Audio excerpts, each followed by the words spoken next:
इंद्रियाचे गुलाम होऊन दिवसरात्र फक्त संसारामध्ये रमत बसण्यापेक्षा परमात्म्याचा दास करायला लावा. त्या प्रत्येक इंद्रियाला सांगा, डोळ्या बघायचं असेल तर त्याचं रूप बघ, काना ऐकायचं असेल तर त्याचं चिंतन ऐक, जिव्हा बोलायचं असेल तर त्याचं स्मरण, त्याची लीळा बोल. आता जर काही करायचं असेल तर त्याची सेवा कर. पाया तुला जायचं असेल तर त्याच्या मंदिरापर्यंत जा. इंद्रियाने बघा 5 प्राण्यांची उदाहरणं आहेत. कीटकांची उदाहरणे. इंद्रियाने त्यांचा घात होत असतो. फुलपाखराचा डोळ्याने घात होत असतो.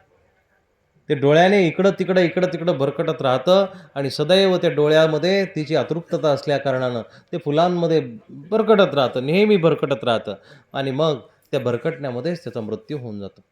नवीन-नवीन फूल शोधण्यामध्ये त्या फुलपाखराचा मृत्यू होऊन जातो. माशाचा जिभेखातीर मृत्यू होतो. माशाचा मृत्यू जिभेखातीर होत असतो. जसा गळ खाली जातो, त्या गळाला थोडासा मांसाचा तुकडा लटकलेला असतो, पण ते मासा त्याच्यावरती झपकन झेप घेतो आणि एका क्षणामध्ये गळाला अटकून जातो. त्या जिभेखातीर त्या माशाचा मृत्यू झाला. त्या माशाने तिथं विचार करायला हवा आहे. अचानक आलेले ते हे नसावं, खाण्यायोग्य नाही आहे, पण मासा तिथं विचार कर. इंद्रियाने बघा ना कसा प्राण्यांचा मृत्यू होतो. आपणही इंद्रियाचे दास जर झालात तर आपलाही असाच मृत्यू होईल.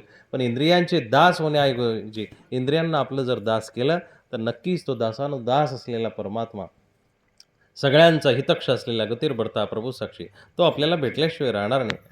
भवऱ्याचा मुळे मृत्यू होतो. जो भवरा असतो तो कमळाच्या फुलामध्ये जातो. कमळाच्या फुलामध्ये गेल्यानंतर तिथं त्या मधुर परागकणांना, फुलांना गोळा करतो.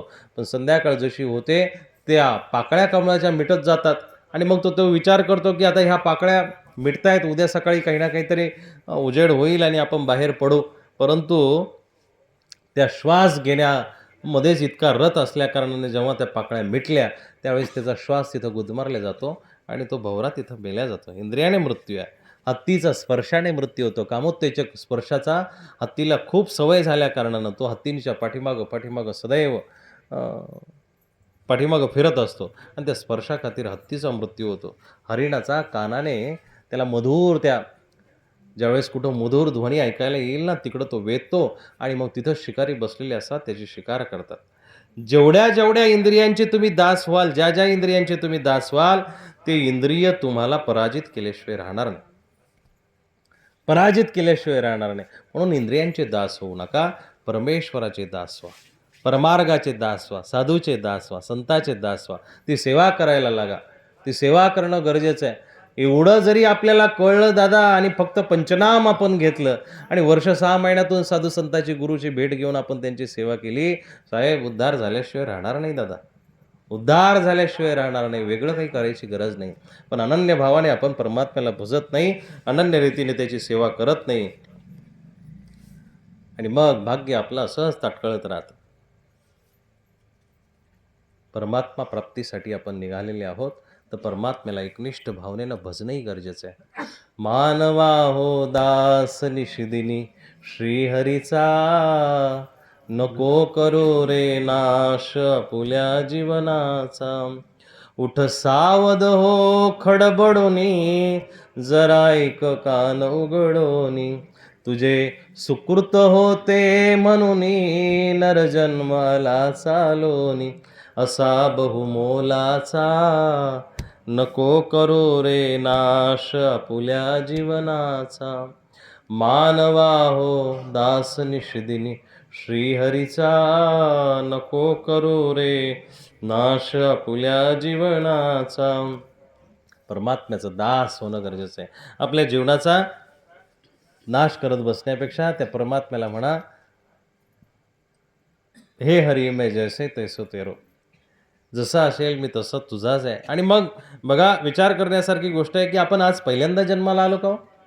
पहिल्यांदा आपल्याला भक्ती मिळाली का? नाही. अनंत जन्मी आपण उपासना करण्याचा प्रयत्न केला. आपण सतयुगामध्ये लाख वर्ष भराचं आयुष्य आपल्याला प्राप्त झालं होतं. त्रेतायुगामध्ये 10,000 वर्ष आपल्याला प्राप्त झालं होतं. द्वापारयुगामध्ये 1000 वर्षाचे माणूस म्हणून आपण जन्माला आलो होतो. आणि मग कलियुगामध्ये 100 वर्षाच्या आयुष्यात आपल्याला काय प्राप्त होणार आहे हो? पण त्या काळामध्ये सुद्धा आपण गमावलेलं आहे. त्या काळामध्ये सुद्धा आपल्याला परमात्मा असाच प्राप्त झाला होता, पण सोडून दिला आणि मग सोडत आपण ह्या नाशिवंत युगामध्ये जन्माला आलो. पण आता इथं जर आपल्याला या नशिवंत युगामध्ये त्या परमात्म्याला पकडता आलं नाही, त्याला धरता आलं नाही, त्याला बसता आलं नाही, त्याला पुसता आलं नाही, त्याला त्याला बघता आलं नाही, तर संपलं दादा. याच्यानंतर काही शिल्लक राहत नाही. 2 वाक्यामध्ये तुम्हाला ह्या प्रवचनाचं सार सांगतो.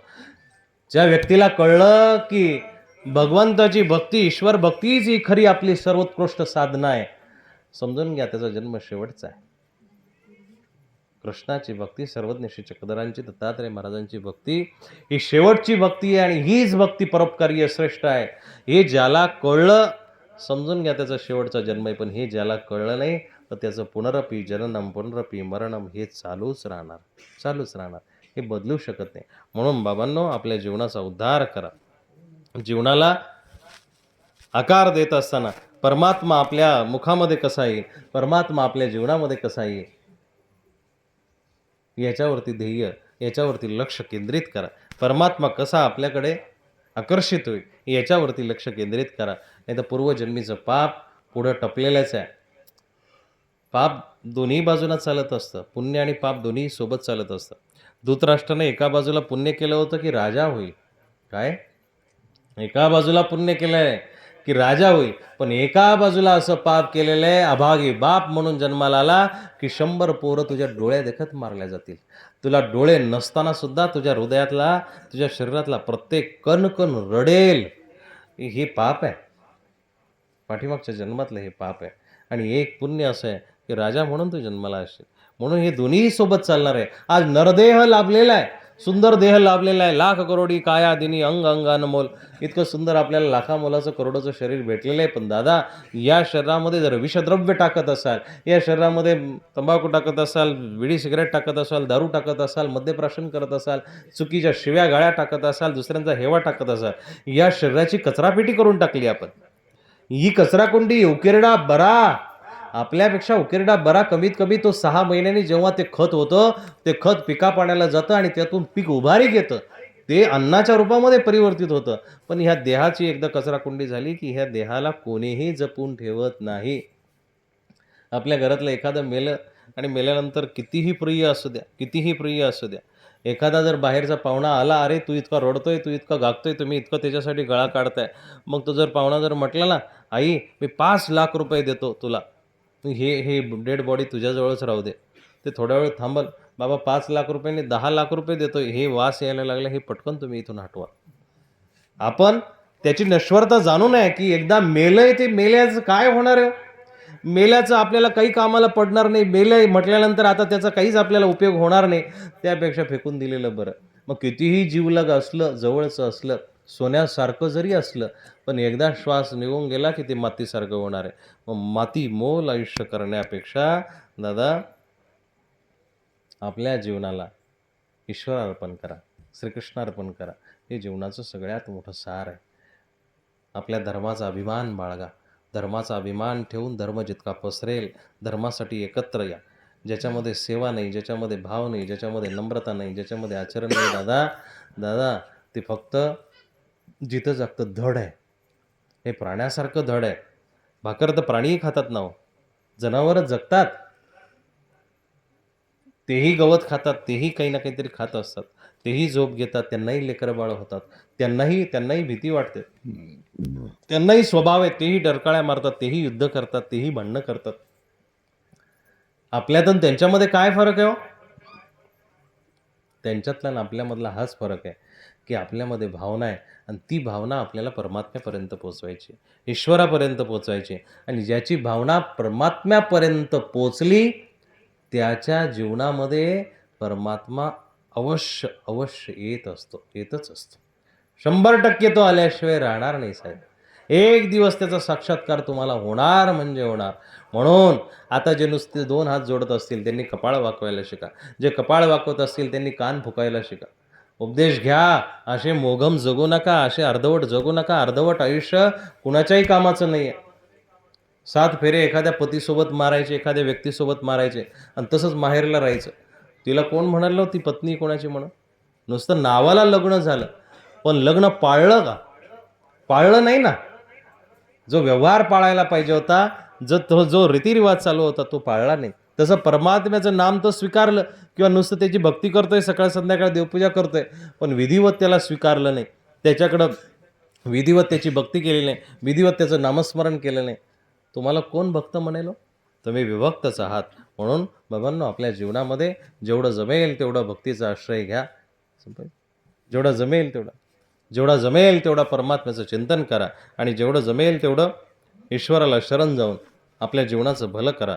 बाबांनो, ह्या जगामध्ये दुसरं काहीही नाही आहे. ह्या परमात्म्याशिवाय, ईश्वराशिवाय दुसरं कशामध्येही सुख नाही आहे. ईश्वराच्या नामस्मरणाशिवाय दुसरी कुठलीही गोडी नाही आहे. एका महात्म्याने आपल्या जिभेला प्रश्न केला, की "हे जिव्हा, तू आतापर्यंत गुलाबजामुन खाल्ले असतील, लाडू खाल्ले असतील, आतापर्यंत तू भरपूर काही खाल्लं असेल. पण मला सांग, जेव्हा लाडू खाल्ला, लाडूचा स्वाद आला, गुलाबजामुन खाल्ला, बुंदी खाल्ली, त्यावेळेस बुंदीचा स्वाद आला. त्या वस्तूंचा जो स्वाद घेतला, गोडी घेतली, ती गोडी तुला कशी वाटली?"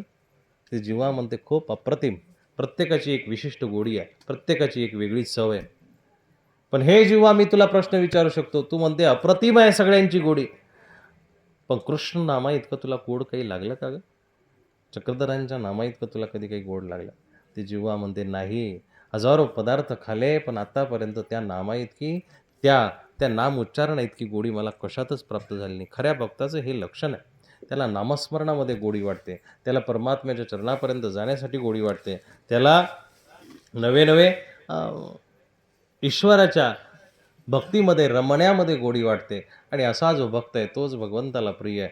तुम्ही धर्म आचरण करत आहात, असाच धर्म आचरण तुम्ही करत राहावं. असाच तुमच्या या परिसरामध्ये नवनवीन उपक्रम होत राहावे. सत्संग करत चला. आपसापसामध्येही तुम्ही सत्संग करत चला. नव्हे तुम्हाला कुणाला काही सांगता येत नसेल तर जे यथायोग्य तुम्हाला ज्यांचं पडतंय त्या महात्म्यांचं सार्वजनिक रूपाने स्पीकरवरती म्हणा किंवा मोठ्या आवाजामध्ये ते भजन लावून, ते प्रवचन लावून 1 तास तुम्ही एकमेकाच्या भेटीमध्ये घालवा, भेटकाळामध्ये घाला. वारंवार आपल्या देवाचा माणूस म्हणून त्या व्यक्तीला भेटत जा. एकमेकांचा आदर सत्कार करत चला आणि धर्म कसा बळकट होईल, आपल्या धर्माचा स्वाभिमान ठेव. काही हरकत नाही. माझे असे खूप असे सत्संग आहेत, की जे अनेक ठिकाणी केलेले सत्संग आहे. महिन्याला 15 दिवसाला तुम्ही एकत्र झालं पाहिजे. विधिवत विड्यावसर देवाला करून ते मोबाईलवरती लावून द्यायचं. रिकामा असेल मला तर तुम्ही फोन केला तर मी येणारच आहे किंवा तुमच्या जवळपास जे महात्मे त्यांनाही बोलवा. पण सत्संग बंद करू नका. श्वास कधी बंद होईल सांगता येत नाही. पण सत्संग चालू असताना जर श्वास बंद झाला ना दादा, तर साक्षात परमात्मा तुम्हाला इथून घेऊन जाऊ शकतो. ही सत्संगाची ताकद आहे. भगवंताच्या भक्तीची ताकद आहे. म्हणून भगवंताचं स्मरण सदैव होणं गरजेचं आहे. असे चांगले आपण शास्त्र संवाद ऐकणं गरजेचं आहे, सत्संग ऐकणं गरजेचं आहे आणि योग्य रीतीनं आपल्या जीवनाचा उद्धार करणं गरजेचं आहे. वेळ खूप झाला, थोडं उशिरा आले तुम्ही. त्याच्यामुळं आज आता आटोपतं घेतो. आता मलाही वापस जायचं आहे. पण पुढच्या वेळेस आले तर नक्कीच थोडंसं लवकर जर गोळा झाले आणि मला वाटतं जेवणाच्या अगोदर जर सत्संग जर केला, तर नंतर ते जेवण प्रसाद होऊ शकतं. पण आता जेवणाच्या अगोदर आपण सत्संग करूया, कधी भजन करूया, कधी प्रवचन करूया आणि त्यानंतर मस्त भोजन करायचं. पण गडबड अशी आहे, मगाशी मी नजर मारून गेलो, जेवणाला भरपूर होते. 2-2, 3-3 लाईनी लागल्या होत्या, पंक्ती लागल्या होत्या. त्यातल्या त्या अर्धे गायब झाले. असं घडायला नको. अ, दादा, जोपर्यंत परमात्म्याचं चिंतन आपण करत नाही, तोपर्यंत तुमच्या ताटातली चपाती चपातीचे, भात भाताचे, वरण वरणाचे, भाजी भाजीचे. पण जेव्हा चिंतन करून तुम्ही ती जे अन्न खाल ना, त्यावेळेस त्या प्रत्येक अन्नाच्या कणामध्ये प्रसाद आणि परमेश्वराचं माधुर्य असणार आहे. परमेश्वराचं माधुर्य असणार आहे. म्हणून म्हणून अशा पद्धतीने तुम्ही घरामध्ये चांगल्या पद्धतीने आपला धर्माचरण करा. घरामध्ये प्रत्येक आपल्या तरुण पिढीला, तुम्ही तरुण मंडळी ऐका रे, तरुण मंडळी, जे हातामध्ये सदैव तुम्ही मोबाईल धरून बसता ना, तुम्हाला एक विनंती आहे. नक्कीच तुमचा मोबाईल कामाचा असेल म्हणून तुम्ही धरत असाल. मोबाईलमध्ये तुम्हाला काही वेगळं पाहायला मिळत असेल म्हणून तुम्ही धरत असाल. पण दिवसातून 10 मिनिटं तरी माझ्या देवाला देऊन तुम्ही हातामध्ये माळ पकडली पाहिजे. दिवसातून 10च मिनिटं. दिवसभरातले फक्त 24 मिनिटं, तासामधले 24 मिनिटं, सकाळी 12 मिनिटं, संध्याकाळी 12 मिनिटं. फक्त त्या मोबाईलला सोडून तुम्ही हातामध्ये 12 मिनिटं माळ घ्या आणि जे तुम्हाला गुरुमंत्र भेटलेले, नामदीक्षा भेटलेली, ते गुरुमंत्र तुम्ही ईश्वराचं नामोच्चारण करा, ईश्वराचं नामस्मरण करा. बघा, तुमच्या जीवनामध्ये जे तुम्हाला साध्य करायचंय ते आपल्या आपण तुमच्या जवळ आल्यासारखं वाटेल. उन्हामध्ये गेल्यानंतर आता ऊन जास्त लागतंय, पण छत्री जर घेऊन गेलं तर उन्हाला तुम्ही थांबवू शकत नाही. सूर्याला तुम्ही लपवू शकत नाही. पण छत्री घेऊन जर गेले तर आता ऊन कमी लागेल हो. नामस्मरणाची छत्री आपल्या सदैव सोबत असावी. नामस्मरणाचं शस्त्र आपल्या सोबत असेल, नामस्मरणाची माळा आपल्यासोबत असेल, तर जगाच्या पाठीवर तर तुम्ही कुठेही जा, तो तुम्हाला फुलासारखं तुमचं रक्षण करेल. तो तुमचं रक्षण केल्याशिवाय राहणार नाही. झालेली सेवा संपवतो. आपण सर्वजण या ठिकाणी आलात त्याबद्दल आपणा सर्वांचा धन्यवाद. आपला सर्वांचा धर्म वृद्धिंगत होत राहो.